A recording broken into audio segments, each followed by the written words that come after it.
সন্দ্বীপ থেকে স্বাগত জানাচ্ছি। আমি সোহেলান এবং সাথে রয়েছে এয়ার নাহিদ। আজকে আমি আপনাদের এই সন্দ্বীপ ঘুরে দেখাবো এবং শেষে জানিয়ে দেবো কিভাবে আসবেন, কোথায় থাকবেন, কি খাবেন। যারা এই পুরো ভিডিওটি দেখবেন আশা করি তারা স্বল্প খরচে সন্দ্বীপের সুন্দর সুন্দর জিনিসগুলো দেখে যেতে পারবেন। তাহলে চলুন শুরু করা যাক আজকের ভিডিও। সঙ্গেই থাকুন আজকের ভিডিওতে। আমরা সন্দ্বীপে আমাদের প্রথম দিন। আমি আর নাহিদ ভাই এখন আমরা সকালবেলা নাস্তা করে যাচ্ছি, হোটেল থেকে বের হয়েছি। আজকে সারাটা দিন এই সন্দ্বীপ ঘুরে দেখবো। এটাতে আমরা রাত্রে হাঁসের মাংস দিয়ে ভাত খেয়েছি, খুব সুস্বাদু রান্না হবে। আমরা নাস্তা করবো। হোটেল ছোট হলে অনেক ভিড়।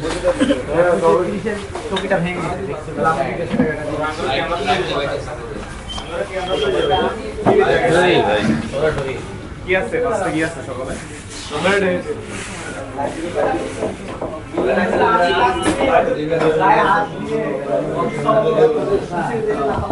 নাহিদ ভাই কি খাবার?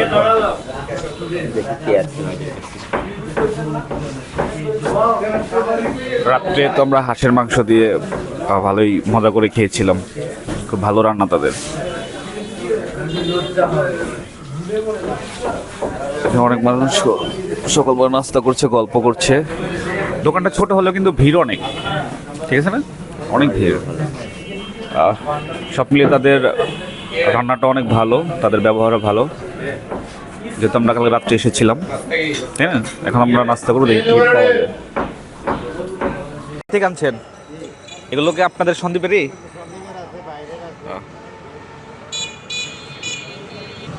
মাছ, ফিশ।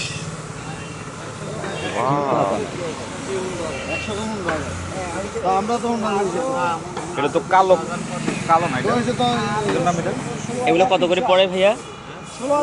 ভাইয়া ভাইজান এটা কেমন? একেবারে বরফ আরো আছে। ধরো ধরো ধরো। ঠিক আছে, কেজি কত করে? একদম বরফ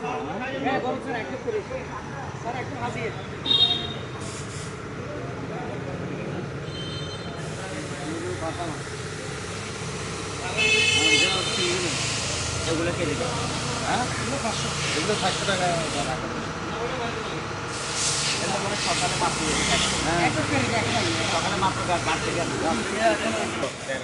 সন্দ্বীপের একদম টাটকা মাছ। আমরা যেটা বরফে দেওয়া মাছগুলো খেয়ে থাকি, এই মাছগুলো কিন্তু সম্পূর্ণ আলাদা। একদম দেখেন, একদম বরফ ছাড়া, অর্থাৎ টাটকা মাছ।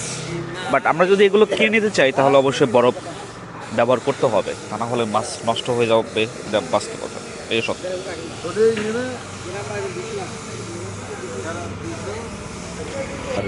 এই সবজির দোকানটা নেই।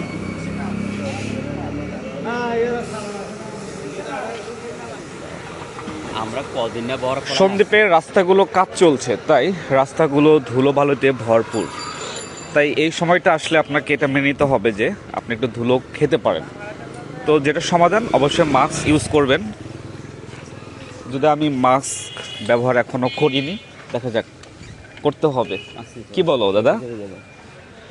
তবে আমাদের খুব ইচ্ছা থাকতেছে যে মাছ নিয়ে যাওয়ার জন্য, কিন্তু আসলেও আনফর্চুনেটলি যে এখানে মাছ নেওয়ার জন্য যে প্রসেস, সেটা মনে হয় আমাদের পক্ষে করা সম্ভব না। না, এক মুহূর্তে সম্ভব না। এই মুহূর্তে সম্ভব। বরফ তো সামনে হতে হবে, নিজের দিকে বরফ।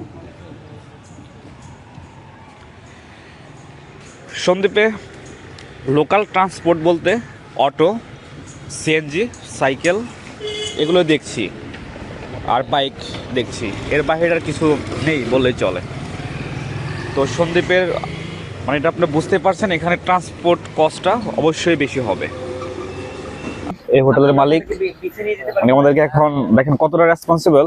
উনি আমাদেরকে নতুন বিদায় আমাদেরকে অটো ঠিক করে দিচ্ছেন। ধন্যবাদ ভাই। তাহলে সন্দ্বীপের মানুষ একটা জিনিস ভালো পাইছে, ব্যবহার যথেষ্ট ভালো। কথা বলা বড় সুন্দর। ওকে, দেখি তাহলে। ঠিক আছে, ওকে। এবার আমরা যাচ্ছি সন্দ্বীপের সমুদ্র সৈকত দেখতে। এবং সেই সাথে এখানে কিছু নতুন ব্রিজ হয়েছে, সেই ব্রিজগুলো আমরা কভার করব। সেই সাথে আরো কিছু স্পট আপনাদের ঘুরে দেখাবো। ভাই, তোমার কেমন লাগছে? সন্দ্বীপের মানুষগুলো কেমন মনে হচ্ছে তোমার? ভালো লেগেছে। সবচেয়ে বড় কথা হলো এখানে মানুষগুলো খুব হেল্পফুল এবং যথেষ্ট এক কথায় ভদ্র, কথায় বলা এবং লোকেশন দেওয়া খুবই অসাধারণ। ভেবেছি দ্বীপের মানুষরা একটু ক্রিটিক্যাল হয়, প্রায় সময় দূর থেকে মনে করতাম, তবে এখানে এসে বুঝতে পারলাম না, আসলে দূর থেকে যা কিছু শোনা হয় বাস্তবে অনেক কিছু সত্য হয় না, যেটা আমরা দুজন অপ্রত্যাশিতভাবে ঘুরতে এসে সেটাই অনুভব করলাম। আসলে অসাধারণ মানুষজনের ব্যবহার এবং তাদের চলাফেরা খুবই স্বাভাবিক। আপনারাও আসতে পারেন সন্দ্বীপে অপ্রত্যাশিতভাবে ঘোরা। আমরা গতকালকে এক কথায় বলতে গেলে হারিয়ে গিয়ে সন্দ্বীপ খুঁজে পাওয়া। আপনারা বুঝতে পারছেন যে সন্দ্বীপের রাস্তাঘাট আসলে অনেকটাই মানে ভালো না আর কি, বললে অনেকটাই ভাঙ্গাচোরা। আসলে মূলত এটা হ্যাঁ দিদি আসে ফুল আসে। মূলত সন্দ্বীপের রাস্তার কাজ চলছে, কাজ শেষ হওয়ার পরে মূলত এই রাস্তাগুলো আরো ভালো হয়ে যাবে। যেটা দেখতে পাচ্ছেন ঢালাই, এটার সর্বোচ্চ কাজ যেটা আমি যা মনে করি এবং টেকসই।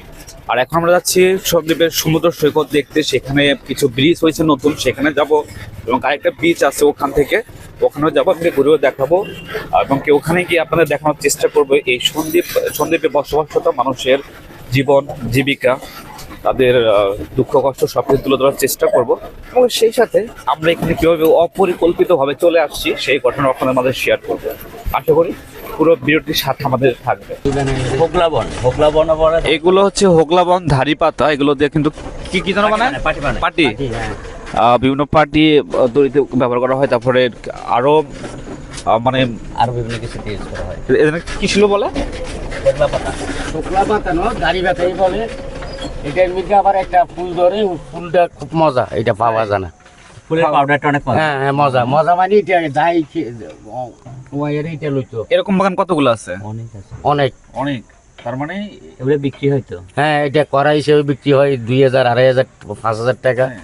আচ্ছা ঠিক আছে। একটা দাড়ি বেচা হয় আপনার 200-250 টাকা। হ্যাঁ হ্যাঁ, ওদিকে এটা ধাই ব্যাপার নাই, আমাদের বাস দিয়ে বলে। আমাদের অঞ্চলে এটা বাঁশ দিয়ে তৈরি করা হয়, মানে যেগুলো ধারি দড়ি এগুলো বাঁশ দিয়ে করা। আর এখানে এই ইদে করে আমি ভেবেছিলাম শুধু সমুদ্রের পাড়ে হয়তো এরকম আমি ভেবেছিলাম, কিন্তু না, আসলেও ইয়ের ভিতরে কিন্তু অনেক গ্রাম রয়েছে, সুন্দর একটা গ্রাম আছে, রাস্তা রয়েছে এবং সেই সাথে পুকুর রয়েছে, সত্যি অসাধারণ।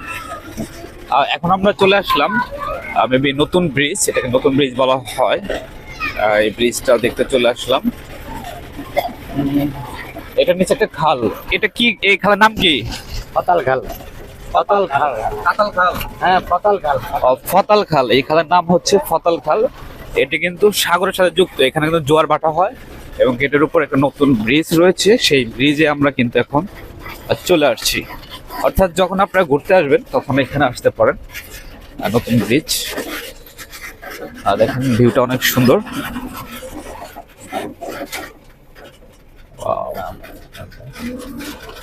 একটু নামি আমরা সাইড, আপনি একটু ব্রেক দেন, আমরা একটু। এগুলো তো কোনো মানুষ ঘুরতে আসে না, এখানে বিকেলবেলা অনেক দর্শনার্থী আসে এবং কি আমরা চলে আসছি।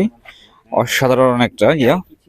আগে আসলে ওই পাতে ফুল, ওই সিলেট দেওয়া যায়। এই ব্রিজের নাম কি? নতুন ব্রিজ না? এটা কি ডলিভেরা নতুন ব্রিজ? ধরো না, একটু ভিডিও করি না, ধরো। ওকে, না আমি একটু ঠিক আছে না। আমরা এখন রয়েছি সন্দ্বীপের দলিপাড়া নতুন ব্রিজে। এটা হচ্ছে একটা খালের উপর নির্মাণ করা। এটা কি যেন খাল বললেন? ফতাল খালের উপর নির্মিত নতুন ব্রিজটা একটি দর্শনীয় জায়গা। যারা সন্দ্বীপে ঘুরতে আসবেন এবং আসতে চাচ্ছেন তারা এই জায়গাটা কিন্তু এক্সপ্লোর করতে পারেন। এখানে আসলে দেখতে পারবেন গ্রামের ভিতরে আসা সুন্দর একটি রাস্তা এবং কি এই খালের দুই পাশে গ্রামীণ রাস্তা। তারপরে সেই সাথে দেখতে পারবেন গবাদি পশুগুলো, দেখেন কত সুন্দর করে খাবার খাচ্ছে, ঘাস খাচ্ছে। এই নদীতেও কিন্তু মানে এই খালেও কিন্তু জোয়ার ভাটা হয় এবং কি মাছ ধরা যায়। এখন মেবি ভাটার সময়, তাই না? আমরা আসছি এখন ভাটার সময়, এখন কিন্তু এরকম কেউ নেই মাছ ধরার মতো।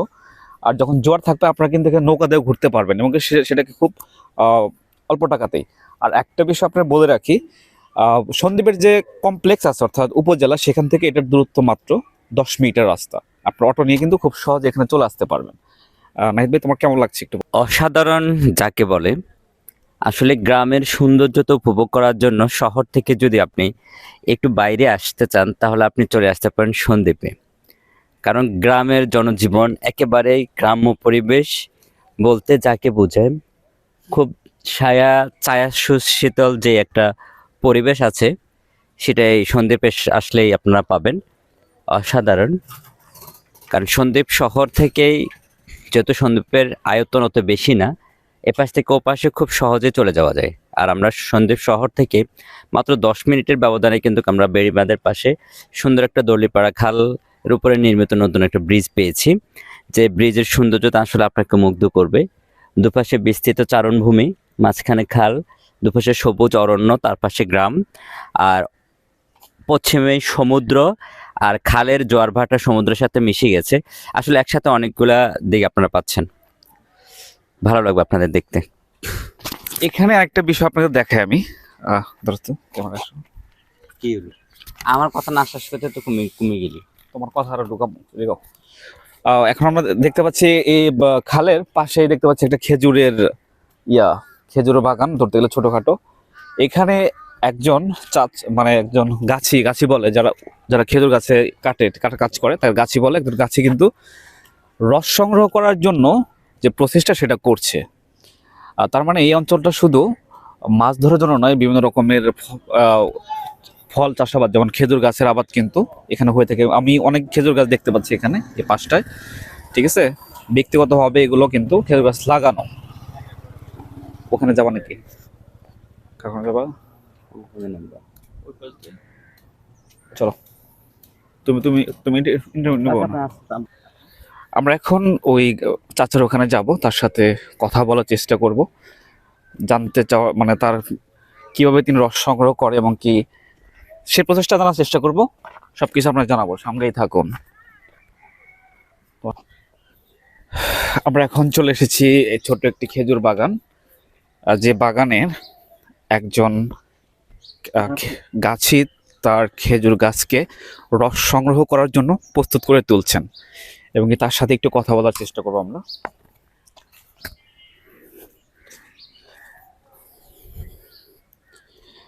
আমরা দেখতে পাচ্ছি যে সন্দ্বীপ কিন্তু আমি এটা শুনেছি এবং দেখেছি বিভিন্ন ইয়েতে, যে সন্দ্বীপে রস সংগ্রহ করা হয়, খেজুরের রস এবং খেজুরের গুড় পাওয়া যায়। দেখেন এখানে কিন্তু রস সংগ্রহ করা হয়েছে অলরেডি, এবং কি রসের একটা মোমো গন্ধ পাচ্ছি, এবং এখানে মাছি ঘুরে বেড়াচ্ছে। আর সত্যি অসাধারণ। এভাবে কিন্তু রেডি করা হয়, এবং কি এখানে যখন একটা কলসি লাগিয়ে দেওয়া হয় তখন কিন্তু রসটা পড়ে। এখান থেকে মনে হয় খুলে ফেলা হয়েছে, মানে রস সংগ্রহ করা হয়ে গেছে, আবার মনে হয় লাগানো হবে। তো ওকে দেখাতে পারলাম না আর কি আপনাদের। এখন এখানে ছোট ছোট আরো খেজুর গাছ রয়েছে।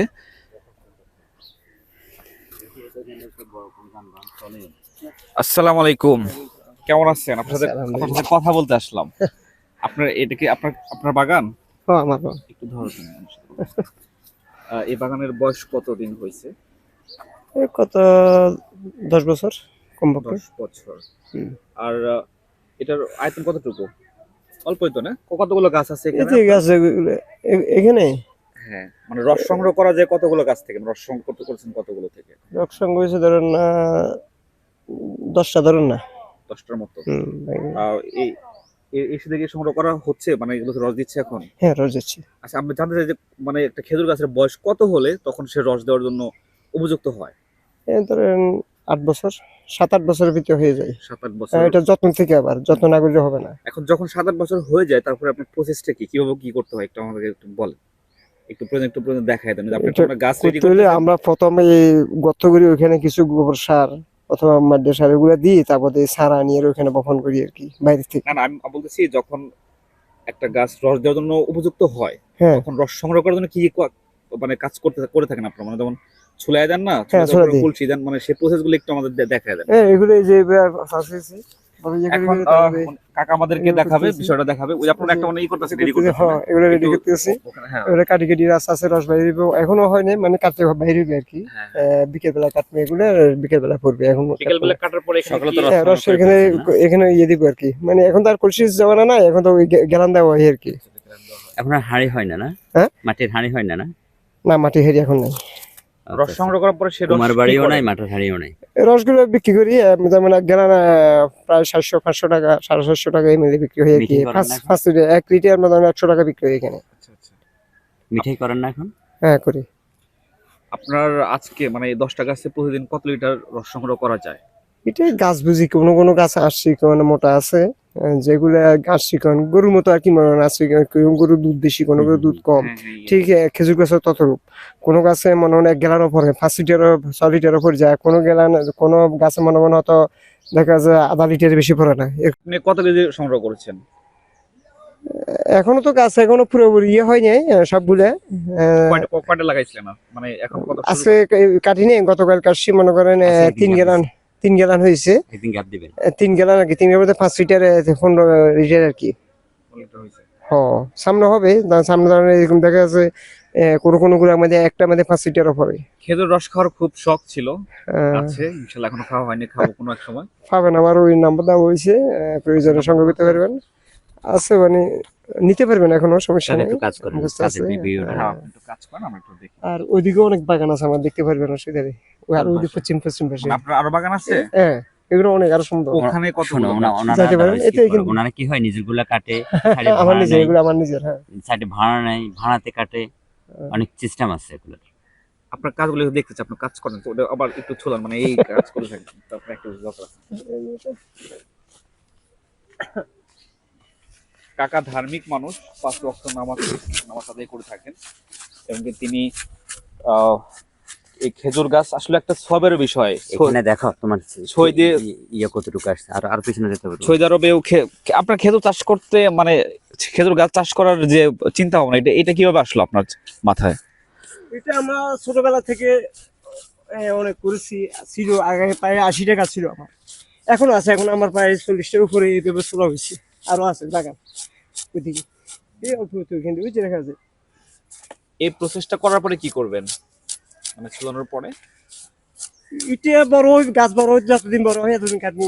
এরপরেও বা আমি না কাটবো, অন্যরাতে কাটাবো আর কি, বাগা হিসেবে দিব। এটাতে গেলেন লাগাবেন কবে, আজকেই? না, এগুলা এখনো রস এখনো বাইরে হইতেছে না, আর একটু সময় লাগবে।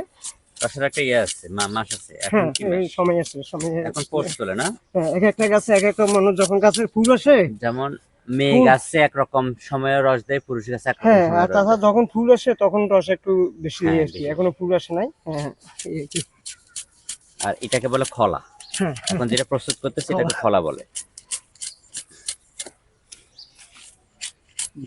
আর নাই গাছের খলা প্রস্তুত করতেছে। ফুটেজ বন্ধ করি। খলা। কাকার সাথে কথা বলার পরে উনি আমাদেরকে তার যে একটা বড় বাগান আছে সেখানে নিয়ে যাচ্ছে, সেখানে আমরা এখন যাচ্ছি। চলুন, এই সন্দ্বীপে ঘুরতে আসলে আপনারা কিন্তু এই নতুন ব্রিজে আসার পরে এই পাশেই কিন্তু সেই খেজুর বাগানটা, আপনারা আসবেন, চাচার কাছ থেকে আপনারা রসও খেতে পারবেন, সেই সাথে ঘুরেও দেখতে পারবেন। চলুন আমরা ঘুরে আসি চাচার খেজুর বাগানে। একটা কথা যদি বলি, এই বাগানে ঢুকছে আর মনে হয় একটা মোমো গন্ধ পাচ্ছি, মানে মানে মধুর যে গ্রানটা, হ্যাঁ। সেই সুগ্রানটা পাচ্ছি। তার মানে এখান থেকে মনে হয় আপনি আজকে রস সংগ্রহ করেছেন কি আজকে এখান থেকে? আজকে আমি গতকাল করছি আর কি। আজকে আগামী 2 দিন বদলে দিই এখানে। আচ্ছা কাকা, আপনারা সব মিলে কেমন আছেন? এই সন্দ্বীপবাসীরা কেমন আছেন? আচ্ছা, আলহামদুলিল্লাহ ভালো। ভালো আছেন? কোনো অসুবিধা হয় না? ঝড় বৃষ্টি প্লাবন এগুলো? বুঝছেন, ওই মধুকের বাসা ওই যে দেখছেন না, কি ও, করে মৌচাক, এখানে হ্যাঁ, হ্যাঁ। রস রস খাইতে থাকে এগুলো। আচ্ছা আচ্ছা, আপনাদের এখান থেকে ইন্টারেস্টিং। এগুলোই আমার। এগুলো আপনার না? হ্যাঁ, এই বড়গুলো ওগুলো কাটতে কাটতে এরকম হয়েছে না ওই গাছটা? হ্যাঁ, ওটা আমার, আমি রুখে নিচ্ছি ছোটবেলায়। ও কত বছর হয়েছে দেখেন, ওই প্রতি বছর একটা গাছ। ওই যে ওখানে সুন্দর বাগান, ওখানে যাইতে পারেন। এটা আমি করছি। যাওয়ার রাস্তা কোনটা? আসেন। এটাই মনে হয় আপনার বড় বাগান। হ্যাঁ, আরো আছে ওইদিকে গাছ, এই ধরেন যে যদি রস খেতে চাই কোন সময় আসতে হবে? তো পরশুদিন সকালে আসতে পারেন। মানে এই শীতের ভিতরে মানে হ্যাঁ, কোন কালকে সময়টা রেগুলার সংগ্রহ করবেন সেটা বলতেছি। পরশু দিন বা হ্যাঁ পরদিন খাবেন, মানে আগামী দিন কাটবো, আজকে কাটবো না, আজকে এগুলো কাটবো, এই দিন থেকে মানে কাটে দিলে এগুলোতে রস বাইরে উঠে আসে, এটাতে আসে নাই, আসে আরো উপরে উঠে গেছি, মানে যে জায়গাতে রস আসে ওইখানে দেখতে হবে। এখানে গাছ কতগুলো আপনার? প্রায় আছে প্রায় 30-40টা আছে। আহ, কাকার এখানে হচ্ছে 23-24 মতো গাছ। তিনি প্রতিনিয়ত এখান থেকে শীতের সময় রস সংগ্রহ করে থাকেন এবং কি উনি আমাদেরকে যেটা ইনভাইট করতেছেন যে সকালে আমরা যদি আসি আগামীকালকে তাহলে আমরা রস খেতে পারবো। কাকা আমরা চলে যাব আজকে, ঠিক আছে? আমরা আসলে চলে যাব, এবার মনে হয় হলো না খাওয়া। যদি যদি এই শীতের ভিতরে আমরা আসি, আচ্ছা সংগ্রহ করিনি, আমার বাড়ি এই যে গরু কেন্দ্রি, আপনার নাম্বারটা একটু বলবেন, নাম্বারটা বলেন তো। 01 বলেন, সমস্যা 8567275599, নাম আবু তাহির। ওকে, আমরা আপনার সাথে যোগাযোগ করবো। আমরা রস মানে যখন আসবো, রস সংগ্রহ যখন করবেন তখন আমরা আসবো। যে আমরা আগের দিন ফোন দেবো আপনাকে, বলবেন যে এই দিন আসবা তোমরা, বাস আমরা চলে আসবো। ওকে, আপনারাও যদি কেউ রস খেয়েছেন তাহলে অবশ্যই সন্ধ্যে বা আসার পূর্বে তার সাথে আমার এই কাকার সাথে যোগাযোগ করবেন। যোগাযোগ করে তারপরে আসলে কিন্তু আপনারা রস খেতে পারবেন এই শীতের সিজনটাই, তাই না? শীতের সিজনটা শীত ছাড়া তো সংগ্রহ করেন না, তাই না? হ্যাঁ, শীত ছাড়া কিন্তু হবে না, শীতে আসতে হবে। ওকে, নাইট ভাই কিছু বলবেন?